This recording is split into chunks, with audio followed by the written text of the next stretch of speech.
Hello दोस्तों, welcome back to my YouTube channel S K master. तो स्वागत है दोस्तों एक बार फिर हमारे यूट्यूब चैनल पर आप सभी का। जैसा कि स्थानांतरण की प्रक्रिया प्रचलन में है और 1 अगस्त से 5 अगस्त के मध्य में भरे हुए आवेदन जिला शिक्षा अधिकारी ऑफिस में जमा करने की बात कही जा रही है।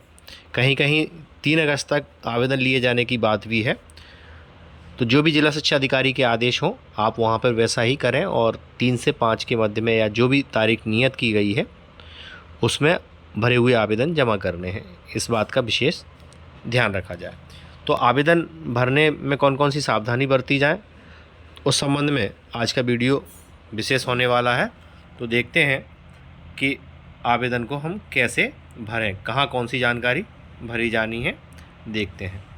जैसे कि 2 प्रारूप इस समय प्रचलन में है मध्य प्रदेश में। तो उसमें से पहला प्रारूप है जिसको भरने की स्थितियां देख सकते हैं कि कहाँ पे क्या सावधानी रखी जाए।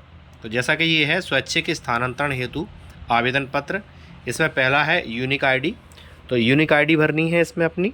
तो कर्मचारी के पास एक यूनिक आईडी होती है और दूसरा एम्प्लॉय कोड होता है। तो यहाँ पर यूनिक आईडी भरनी है। जैसे कि किसी की BG42 या जो भी है, किसी का 80 है, किसी का BX है, तो जैसे भी जिसके हों वो अपना यहाँ पे यूनिक आईडी भरेगा। आवेदक का नाम अपना स्पष्ट सुवाच्य हिंदी में आवेदक अपना नाम भरेंगे। तीसरा बिंदु है पद नाम। तो प्राथमिक शिक्षक होंगे तो वो प्राथमिक शिक्षक भरेंगे, माध्यमिक शिक्षक हैं तो वो माध्यमिक शिक्षक, और उच्च माध्यमिक शिक्षक हैं तो वो उच्च माध्यमिक शिक्षक भरेंगे। यह पुराने कैडर के कर्मचारी हैं, शिक्षक हैं, वो अपना सहायक शिक्षक, उच्च श्रेणी शिक्षक और व्याख्याता। अगला है विषय। तो विषय प्राथमिक शिक्षक में सभी अनिवार्य विषय, और माध्यमिक शिक्षक हैं तो जो नियुक्ति जिस विषय पे हुई है वो वाला विषय उसमें भरा जाएगा। अगला है शाला का नाम। जिस विद्यालय में वर्तमान में आप पदस्थ हैं, जहाँ पे आप कार्य कर रहे हैं वो। छठवां है शाला का डाइस कोड। तो विद्यालय का डाइस कोड यहाँ पे भरना होगा। सातवां है कहाँ स्थानांतरण चाह रहे हैं उसका विवरण। तो जैसा कि मैंने पिछला वीडियो बनाया था कि रिक्त पद वैकेंसीज़ को अपन पोर्टल पे कैसे देखें, वहाँ पे जाके अपने मनवांछित विद्यालयों का जो भी उपलब्ध हो, पोर्टल पर जो भी विद्यालय रिक्त दिख रहे हैं जिनमें आप जाना चाहते हैं उन विद्यालयों का डाइस कोड, पोस्ट कोड और रिक्वायर्ड स्कूल मैक्सिमम 3 भर सकते हैं। तो वहाँ से पहले तो नोट कर लें, उसके बाद फिर यहाँ आवेदन में भरें। पहला है सीरियल नंबर 1, 2, 3, अधिकतम 3 भर सकते हैं। अगला है रिक्वायर्ड डिस्ट्रिक्ट। तो जिस ज़िले में आप जाना चाहते हैं वो ज़िला का नाम भरेंगे। रिक्वायर्ड स्कूल मैक्सिमम 3, कौन सा स्कूल है उस स्कूल का नाम, पहले ज़िला का नाम, फिर स्कूल का नाम, फिर उसका डाइस कोड और उसका पोस्ट कोड। इसका ध्यान रखें, पोस्ट कोड में 1 अंक भी इधर से उधर ना होना चाहिए, नहीं तो आपका पद यानी कि जो वैकेंसीज़ है या तो वो गलत होगी तो 0 मान ली जाएगी, या अगर जो है गलत अंक निर्धारण से कहीं दूसरी जगह आपकी पोस्टिंग कर दी जाएगी। तो कंप्यूटर जो है वैकेंसी पोस्ट कोड से ही वो रिक्त पद उठाएगा और उसी में आपको आवंटित किया जाएगा। 8वां है स्थानांतरण का कारण। तो स्थानांतरण के कारण में अपन भर सकते हैं।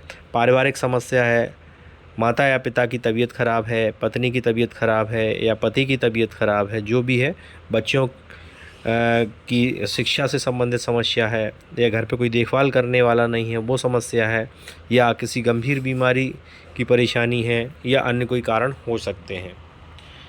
तो इसी के क्रम में 8वें में देखो पहला बिंदु है गंभीर बीमारी। यदि हाँ तो मेडिकल बोर्ड का प्रमाण पत्र संलग्न करते हुए उसका ब्यौरा। दूसरा है विकलांगता की स्थिति। यदि हाँ तो उससे संबंधित प्रमाण पत्र, और नहीं है तो नहीं। क्या पति पत्नी शासकीय सेवा में हैं, यदि हैं तो हाँ, और नहीं है तो फिर बाकी का पूरा डैश हो जाएगा। यदि हाँ है तो हाँ लिख दें, फिर उसका आ है पति पत्नी का नाम एवं मूल पद। तो ज़रूरी नहीं है कि हम शिक्षा विभाग से हैं तो हमारा पत्नी या पति जो भी है वो उसी विभाग में हो, अन्य विभाग में भी हो सकते हैं, उनका यहाँ पर ब्यौरा दें। अगला है पद स्थापना स्थल। वो जहाँ पे भी उनकी पोस्टिंग है उसका स्थान लिखना है। पद स्थापना स्थल के बाद एक दूसरे के पद स्थापना स्थल की दूरी, जो भी वांछित दूरी हो वो यहाँ पे लिख सकते हैं किलोमीटर में। और अन्य कारण। तो अन्य कारण इसके अलावा जो भी हैं वो।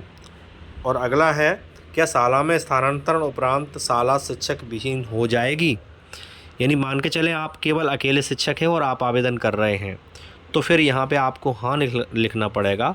और ऐसी स्थिति में आपका आवेदन जिला शिक्षा अधिकारी ऑफिस में ना तो जमा किया जाएगा, न संकुल प्राचार्य और बीओ के द्वारा अग्रेषित किया जाएगा। आपकी संस्था प्रमुख आप ही हैं और आप अकेले शिक्षक हैं, तो आपको अपने जन शिक्षा केंद्र प्रभारी या संकुल प्रभारी के पास जाएंगे तो वो आपके आवेदन को अग्रेषित नहीं करेंगे। ऐसी स्थिति में आपका आवेदन आगे नहीं जा पाएगा। 9वां है, इस संबंध में संकुल प्राचार्य का प्रमाणीकरण। आवेदक के स्थानांतरण उपरांत संस्था शिक्षक विहीन नहीं होगी या हो जाएगी, जो भी होगा वो संकुल प्राचार्य अपनी टीप में लिखेंगे। आवेदक की घोषणा, मेरे द्वारा दी गई जानकारी सत्य है, इससे संबंधित दस्तावेज संलग्न है। तो उसमें वांछित डॉक्यूमेंट्स आपको लगाने होंगे। पदस्थापना संबंधी, प्रथम नियुक्ति दिनांक, संविलियन दिनांक, शिक्षक नवीन शिक्षक संवर्ग में आने का आदेश, तो ये सारी चीज़ें आपको लगानी होंगी। और जैसा कि जिला शिक्षा अधिकारी के द्वारा जो भी डॉक्यूमेंट्स मांगे जाएंगे वो आपको संलग्न करके जमा करने होंगे। आगे स्थान और दिनांक लिखेंगे, हस्ताक्षर आवेदक। इसके बाद आपका ये आवेदन पूर्ण हो जाता है और इसकी आप एक फ़ोटोकॉपी करा के उस पर अच्छी तरह से जाबक क्रमांक ले करके अपनी पावती ले सकते हैं। इसी का दूसरा प्रारूप है, ये भी प्रचलन में है, बहुत सारे शिक्षक इसको भी लेकर के अपना आवेदन तैयार कर रहे हैं। तो इसमें भी वही है, कर्मचारी का नाम, कर्मचारी की यूनिक आईडी, वर्तमान मूल पद एवं विषय, वैकेंसीज कोड, संकुल का नाम। अब यहाँ पे वैकेंसीज कोड जो है वो अकेला पूछा गया है, तो आगे उसका भरने का कॉलम है, तो यहाँ इसको डैश कर सकते हैं। संकुल का नाम लिख देंगे। गंभीर बीमारी या जो भी कारण है, समस्या है आपको, अगर वो एंथेटिक है तो उसके संबंध में डॉक्यूमेंट्स संलग्न करना होगा। 7वें क्रमांक में है विकलांगता की स्थिति, यदि हाँ है तो संबंधित प्रमाण पत्र संलग्न करना होगा।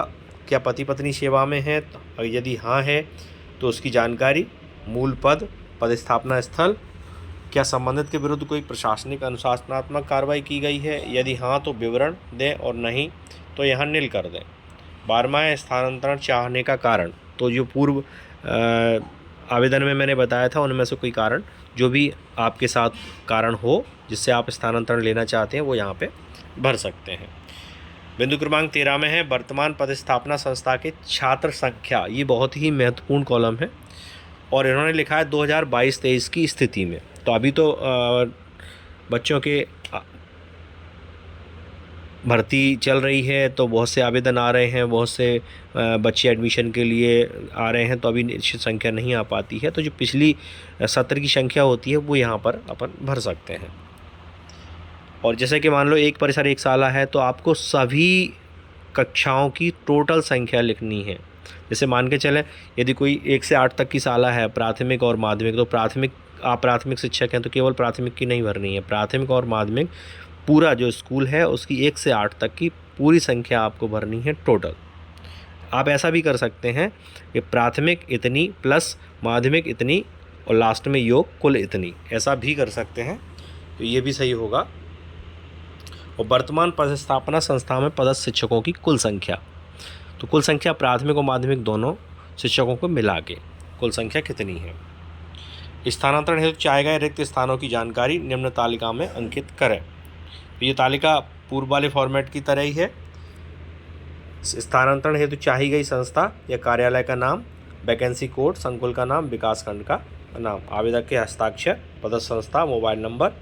अब इस पर संकुल प्राचार्य का अभिमत है। आपके भरे हुए आवेदन को देख के वो जो भी इस पर टीप लगाएंगे वो यहाँ पे होगी और वो अपने हस्ताक्षर और पदमुद्रा लगाएंगे। इसी के आधार पर विकासखंड शिक्षा अधिकारी का प्रमाणीकरण आपको प्राप्त हो जाएगा और इसकी भरे हुए आवेदन की एक फ़ोटोकॉपी लेकर के उस पर आप पावती ले सकते हैं। संलग्नों के साथ आवेदन प्राप्त हुआ वो आपको दे देंगे और उससे आप अपने आवेदन की स्थिति जिला शिक्षा अधिकारी कार्यालय से समय समय पर लेते रहेंगे।